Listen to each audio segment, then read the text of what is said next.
Welcome to 24/7 365, created and sponsored by the Fleetwood-Jourdain Theater of Evanston. I want to thank Tim Rose for inviting me, and I'm truly honored to be here and excited to speak about the Black influence in music education. I'm Natalie Frakes, and I'm a biracial violinist, educator, and activist from Detroit, Michigan. George Floyd's murder at the hands of police last year has catalyzed a social justice movement unlike any other since the civil rights movement of the 1950s and 1960s. Along with the deaths of Breonna Taylor and many more, Floyd's murder reawakened our collective conscience and consciousness, sparking worldwide demonstrations confronting the systemic injustices that have long plagued Black communities and other communities of color. In addition to grassroots demonstrations, organizations from seemingly all corners of society spoke out and continue to speak out in support of the ideals of racial equality.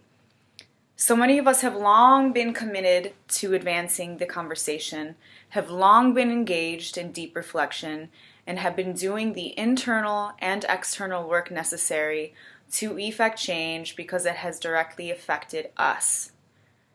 But the veil has been taken off, and we are continuing to speak loud and clear. Now, finally, we can be heard. This series represents a step in this conversation's advancement. Much of this discussion may feel like a dialing back of sorts as I attempt to summarize the importance of the Black influence in music education. My first intent is to spell out the direct racism that's inherent in music education and formal music training. My second intent is to discuss ways that we can advance anti-racist policies and actions within our spheres of influence, particularly within the school music classroom. This is merely an entry point for continuing dialogue, the import of which extends beyond the present political moment. As a member of a profession that operates within both the educational and artistic realms, I have the responsibility to all the students and communities I serve to engage in my career-long effort of examining and re-examining our field and our roles within it, actively promoting anti-racist ideals throughout my work. We know the arts are locations to observe a nation's cultural health and vitality. Our socioeconomic environment is negatively affected both by the waste of students' musical proclivities during their years in school and neglect of continuing study of African and African American contributions to musical life in the United States. In the traditional music classroom, it is reinforced that European classical music is at the epicenter of what we do. It's the only music that gets to call itself music, without an adjective like popular, folk, or world. This naturalizes the position of Western art music at the center of what matters, while the music of the rest of the world are particularized or othered. Thus, early in my own career as a music educator that was known to introduce popular music to the curriculum, senior colleagues reminded me I needed to teach real music too. I remember I was teaching for a program in Detroit, and our specialty was providing string education for students in the city at very, very affordable prices. The other teaching artists and I arranged our own versions of modern-day popular songs. Songs that you'd hear on the radio, songs that reflected my students, in addition to a very strong Afrocentric musical system, again reflecting my students and myself, and grabbing their attention to lay the groundwork to lead them to the expected Eurocentric systems that we so often present to our students, holding them to the norms of white bodily comportment. In a classroom of primarily Black children, would it make sense for us to teach a Finnish folk song with an pa beat that had its peak cultural salience 150 years ago? Does it make sense to train teachers who are going to teach classrooms primarily made up of Black children from college-level books that only address Western classical harmony? Does it make sense for our institutions to cling to these Eurocentric roots when the stems, the branches, the leaves, the flowers, seeds, and pollen could potentially be Afrocentric? The sensible answer is no. It is our job as music educators to teach music that reflects our students, just as I believe our community's orchestras should also reflect our communities. It just makes sense. Well, what makes sense isn't what the reality is. I had a white music teacher visit my mostly black classroom for a clinic in preparation for a competition. One of the pieces, which the students loved to play, was not from the Western classical canon. It was actually an original and very challenging piece by a black composer. And they told me, your students sound beautiful, but they should be playing Mozart. Now, this music teacher is a very nice person and deeply regarded in the community. But this very comment showed me how insidious the implicit racial ideology of music education can be. It is not a neutral act to teach music the way it was taught in the past. In fact, it instead enacts symbolic violence against students of color if we do.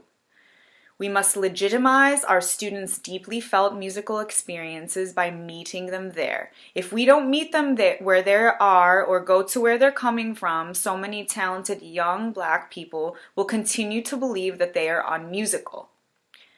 Many educators may think that their work is done after eliminating some problematic folk songs or incorporating a unit of composers from underrepresented groups in classical music here and there.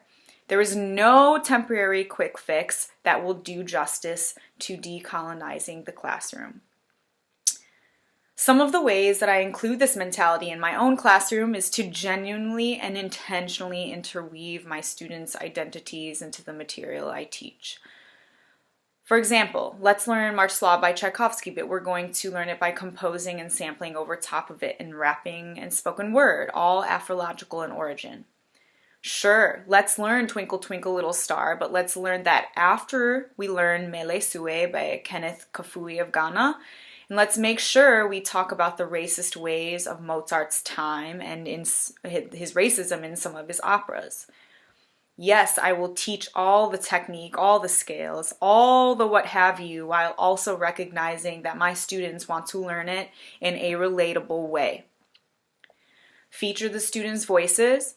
Feature what they'll feel connected to because it comes from their cultural identity. Let's morph those Eurocentric musics to our culture. Let's teach our music first and then lay the breadcrumbs to classical music. We must advance social justice by challenging the reasons why music education is systemically racist. We must reorient our curricula to reflect our students.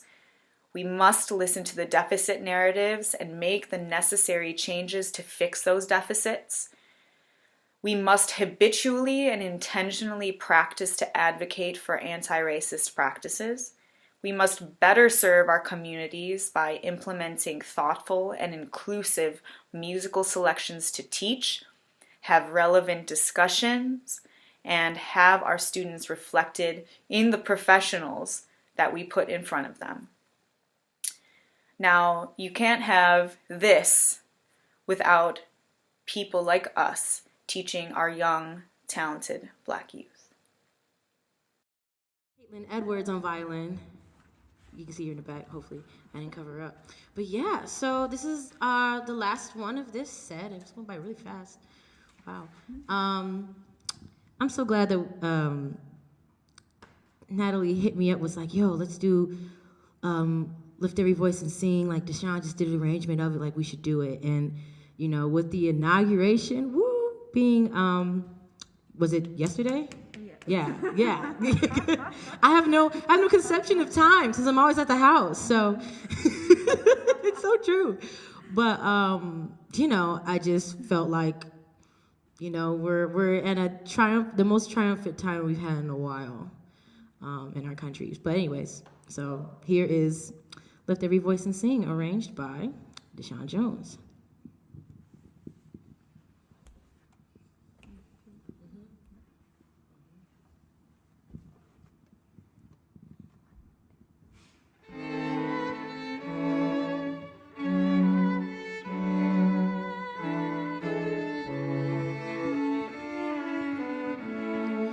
Lift every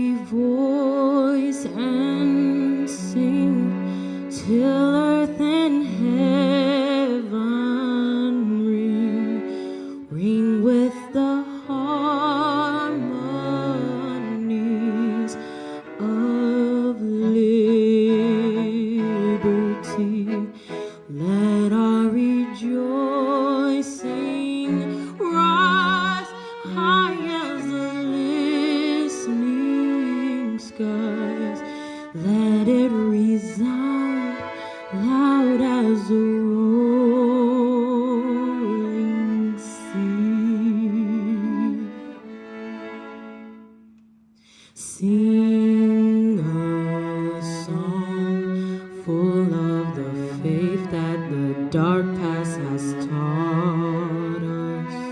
Sing a song full of the hope that the present has brought us. Facing the rising sun of our new day begun. Let us march on till victory is won. Stony the road we trod, bitter the chastening rod, felt in the days when hope unborn had died, yet with a steady beat have not